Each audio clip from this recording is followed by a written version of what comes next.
Here's a quick look at the Clicks keyboard attachment that just arrived for my MOTO RAZR 2024 Plus.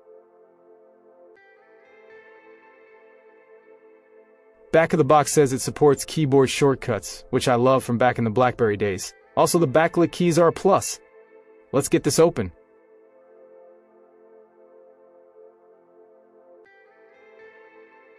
That's the top piece, but let's get to the main piece first.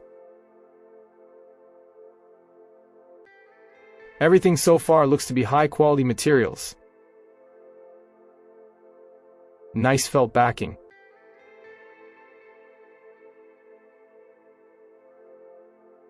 The keys feel good. I like the spacing and clicky feel. Good feel on the back. I like the material of this finger rest here.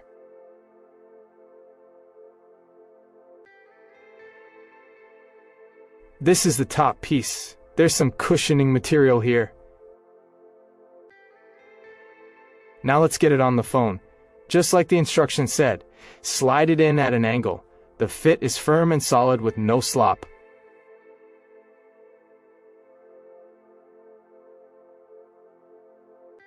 I like the way this looks.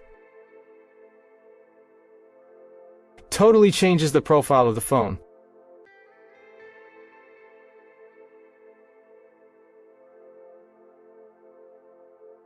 Just out of curiosity, I swapped out the top piece for my red one and it fits fine. I'm going to get this set up with the app for all the features and get back with a full review.